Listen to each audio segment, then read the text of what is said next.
Hello বন্ধুরা, আপনাদের স্বাগত জানাই বাংলা মেডিসিন রিভিউ ইউটিউব চ্যানেলে। আজ যে ক্রিমটি নিয়ে আপনাদের সামনে চলে এসেছি সেটি আপনাদের সবার চেনা জানা ক্রিম পোমেলা। আজ এটার ব্যবহার সম্পর্কে, এর সাইড ইফেক্ট সম্পর্কে সমস্ত কিছু আলোচনা করব। তো যদি আপনি নতুন হয়ে থাকেন, চ্যানেলটিকে সাবস্ক্রাইব করে সম্পূর্ণ ভিডিওটি স্কিপ না করে দেখতে থাকুন। তো গোমেলা জেনল্যাব কোম্পানির মূলত তিনটে মলিকুলসের সংমিশ্রণে তৈরি, যেটা হলো হাইড্রোকুইনয়েন, টেরিনয়েন ও মোমেটাসন ফ্লোরাইড। তো এটা আমরা ফর্সা হওয়ার কাজে ইউজ করে থাকি। ত্বকে ফর্সা করতে, ত্বক উজ্জ্বল করতে, ত্বকের ডেড সেলস অপসারণ করতে, তাছাড়া হাইপার পিগমেন্টেশনের ক্ষেত্রে, মেলাজমা, ডার্ক সার্কেল, ব্রণর দাগ, ফক্সের দাগ প্রভৃতি দাগ ও ক্ষত পূরণের ক্ষেত্রে এটি ব্যবহার করে থাকি।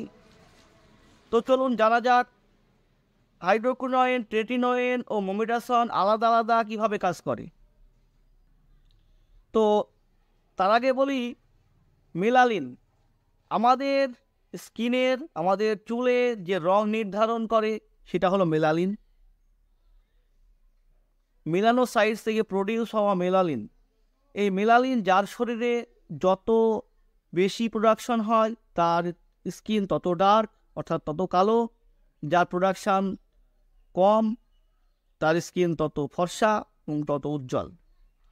যেহেতু হাইড্রোকুইনয়েন একটি ডিমেলানাইজিং এজেন্ট, তাই আমাদের স্কিনের মেলাননের প্রোডাকশানকে কমিয়ে আমাদের স্কিনকে উজ্জ্বল করতে এবং ফর্সা করতে সাহায্য করে।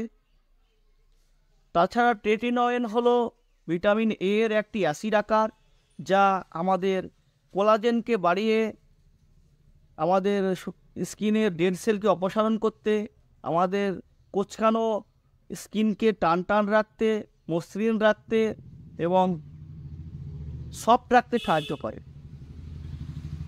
তাছাড়া এটাতে থাকা মোমেটাসন, যেটি হলো একটি স্টেরয়েড, যে প্রোস্টাগ্ল্যান্ডিন কেমিক্যাল মেসেঞ্জারকে ব্লক করে আমাদের চুলকানি, আমাদের ত্বকের লালাপো ভাব, র্যাশ প্রভৃতিকে অপসারণ করতে এবং প্রভৃতি ঠিক করতে সাহায্য করে। তো এটাতে কিছু সাইড ইফেক্ট থাকায় এটি ডাক্তারবাবুর পরামর্শ ছাড়া আপনারা কখনো ব্যবহার করবেন না।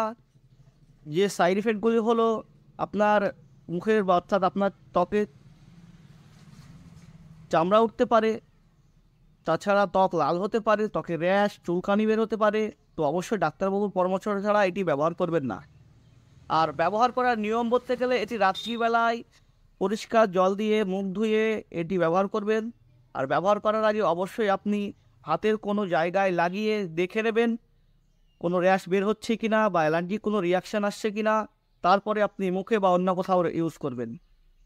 যদি হাইড্রোকুইনয়েন, ট্রেটিনয়েন, মোমেটাসন ফ্লোরাইডের কিছুতে একটি বা কোনোটির তিনটের মধ্যে কোনোতেই অ্যালার্জি রিয়াকশান থাকে, তাহলে আপনি ব্যবহার করবেন না। তো বন্ধুরা, এ ছিল এই সম্পর্কে একটি ভিডিওটি ভালো লেগে থাকলে চ্যানেলটিকে সাবস্ক্রাইব করে লাইক দিতে ভুলবেন না। সঙ্গে থাকুন পরবর্তী ভিডিওর জন্য। সুস্থ থাকবেন, ভালো থাকবেন, ধন্যবাদ।